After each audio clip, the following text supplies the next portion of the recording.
All right, so this is just going to be a quick little video going over special triangles. So I'm going to try and go as quick as I can because this is a pretty big topic, and my video only lets me go for 15 minutes. So we'll see how it goes. So what we're going to do is we're going to start with this first one, which is a triangle. Now it's described here in a certain way, but essentially what they're saying is draw a dot at 1, comma 1, connect it to the origin, make our triangle.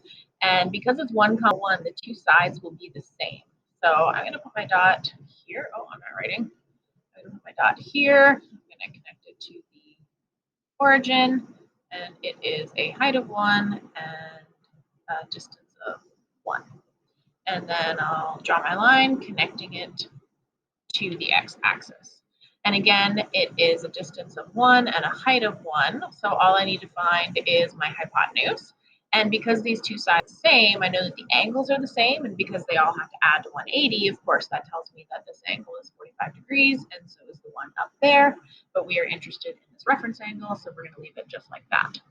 So we'll start by finding the hypotenuse. So r squared is going to equal 1 squared plus 1 squared. So that, of course, is going to be 1 plus 1, which is 2. Take the square root. So the square root of 2, we will just leave as root 2, or radical 2.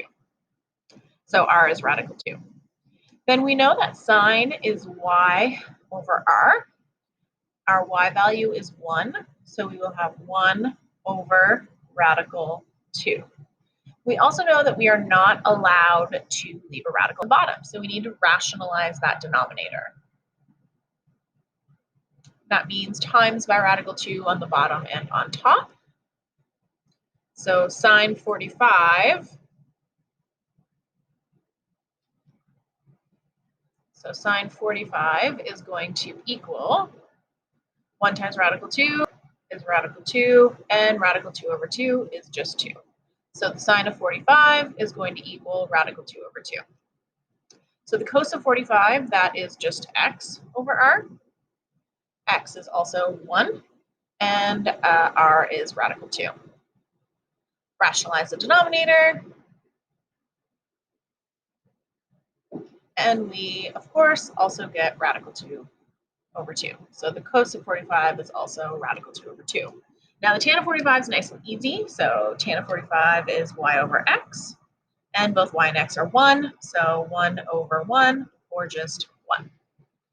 So those are what we call our exact ratios for the sine, cos, and tan of 45 degrees. And 45 degrees is going to be one we use a lot. And we call it our special triangle. One of our special triangles.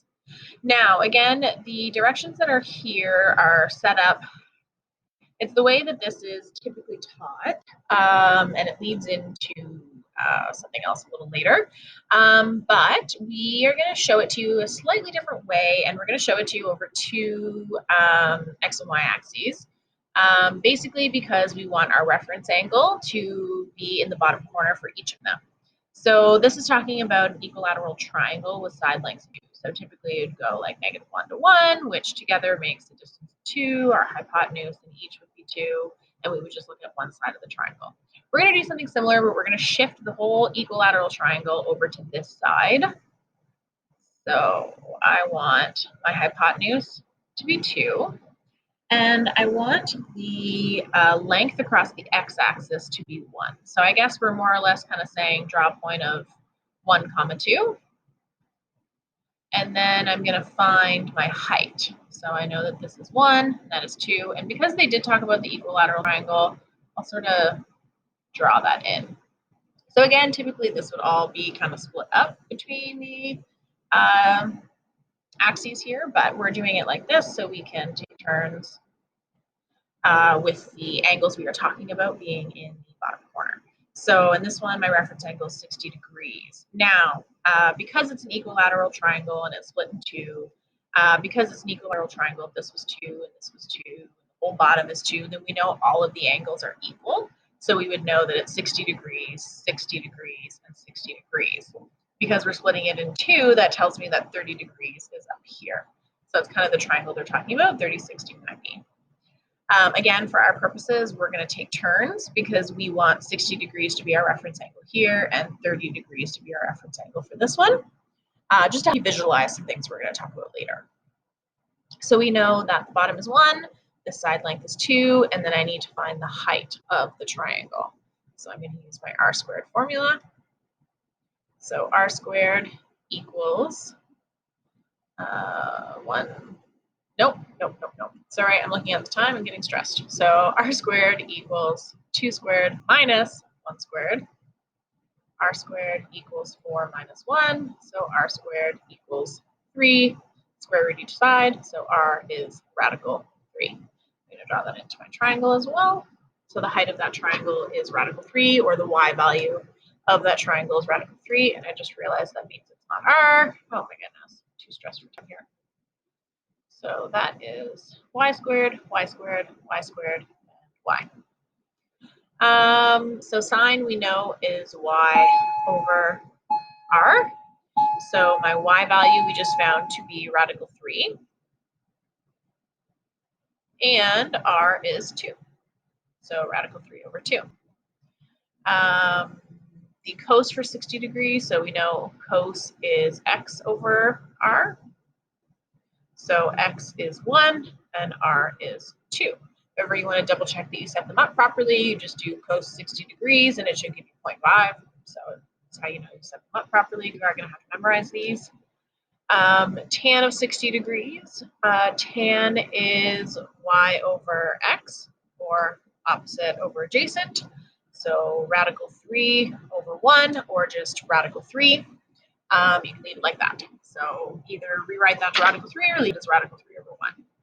So those are my 3 ratios for the special triangle with 60 degrees as our reference angle. So root 3 over 2, so sine of 60 is root 3 over 2, cos of 60 is 1/2, and tan of 60 is root 3 over 1. Now for sine, like I said, this is a variation on the equilateral triangle that they are talking about, and we are going to vary it again so that 30 degrees is actually our reference angle here. So just kind of picture this equilateral triangle turning on its side so that this 30 degrees is actually now down here in the corner. And that's not 30 degrees. And what that's going to look like is approximately like this. Oof, that's bad. So 30 degrees down here, 90, and then technically our 60 would be up here. Now I can set up all of my ratios for 30 degrees using this triangle up here, right? Because I have 30 degrees and sine is just opposite over hypotenuse. So I could set everything up using this one triangle. The reason why we want to change it is because we're going to be bringing in like reference angles, the same as we did in the first section of this. And we want you to be able to picture that 30 degrees literally reflecting in each of the quadrants. Another reason is because we've always talked about this angle being in the bottom corner, and our ratios have always been y over r, or opposite over hypotenuse, because the angle is always in the bottom corner. If we change it to the top corner, then those ratios don't work, right? Because now our angle's up top. So we just wanted to redo the triangle. Oh, and I drew that wrong. We wanted to redo the triangle as if it was flipped on its side. Which would make it actually like this. That's my bad. Yeah, so we're going to set up the same ratios. So we already know all of the numbers, so we are just going to kind of steal it from here. So our hypotenuse is, of course, still 2 for our equilateral triangle, 2 and 2, which means that this would be 1, so that it adds up to 2 for our equilateral triangle. And then that means that now root 3 goes along the bottom. So it's our x, 1 is our y, and 2 is still our hypotenuse. So for sine, we can still use y over r. So the sine of 30 is going to be 1 over 2. And the cos of 30 is going to be x over r, so root 3 over 2. So right away, you should be noticing something. So 30 and 60 degrees, of course, have a complementary relationship. And then the sine and cos of that complementary relationships are just opposite. So if we look at the sine of 30 degrees, and the cos of 60 degrees, they're the same, right? So sine and cos are opposites, and then that complementary relationship, one's 30, one's 60, but they have that same ratio. And then sine of 60 is root 3 over 2, but the cos of 30, the complementary, is root 3 over 2 as well. So it's just kind of interesting to note that, and it's going to help you remember what those ratios are too. And again, you can use your calculator to help you out.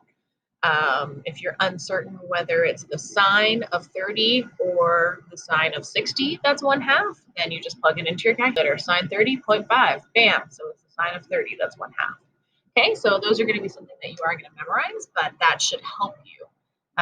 The complementary relationships are the same for sine and cos, and then the calculator can help you kind of memorize them a little bit too. All right, so last but not least, tan of 30 degrees. So tan is y over x. So that is going to be root 3. 1 over root 3. I was going to say that backwards.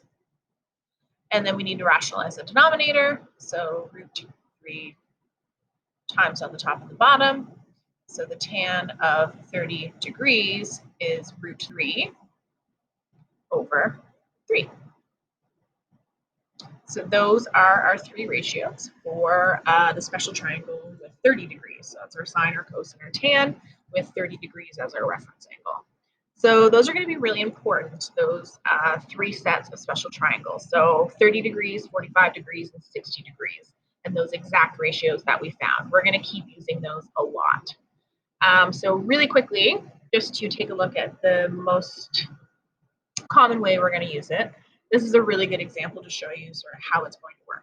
So if we say 60 degrees, so we now know that the sine of 60 degrees is root 3 over 2. And we've already learned how reference angles can give us different angles in each quadrant. So if we say that 60 degrees is the reference angle in quadrant 2, that would give me 120 as the angle in standard position. We also know from the ASTC rule that sine is positive in quadrant 2. So if 60 degrees is our reference angle, then the ratio must be the same. So for the sine of 120 and the sine of 60, that ratio is still going to be root 3 over 2. And because we know that sine is positive in quadrant 2, it's actually also going to be positive root 3 over 2.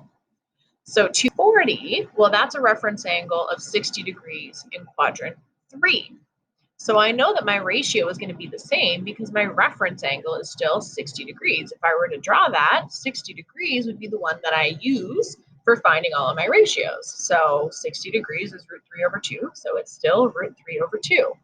But what we do is we use our ASTC rule to know if it's positive or negative. So tan is the one that's positive in quadrant 3, so it means that this must be a negative root 3 over 2 in quadrant 3. Same principle here, so 300, that's a reference angle of 60 degrees in quadrant 4. So because 60 degrees is my reference angle, then I know my ratio is root 3 over 2, and then I just have to find out if it's positive or negative. Quadrant 4, only cos is positive, so that means sine is negative. So that would be setting up my ratios for all of those. So it's taking literally the skills that we've learned from 2.1 and what we've learned so far in 2.2 and putting them together. We know from 2.2 that we're going to draw that triangle, and we know from 2.1 that our reference angle in each of the quadrants gives us these different angles in standard position. So if sine of 120, well, that's a reference angle of 60 degrees in quadrant 2. If I draw my triangle, like we learned at the beginning of 2.2, if I draw my triangle, well, those sides are the same. And if I'm reflecting that in each quadrant, then those sides are still going to be the same. The only difference being is that they might be positive or negative depending on the quadrant that we are in. So it's just taking all the skills we've learned so far and putting them together. So if we use the next one, so cos 45 degrees, we know is root 2 over 2. These all have reference angles of 45 degrees in the different quadrants. So what I'm going to do is right away, I'm going to write root 2 over 2 as my answer for all of them. And then all I'm going to do is really quickly take a look to see which ones are positive and which ones are negative. So this is quadrant 2. Quadrant 2, cos is negative. 225, quadrant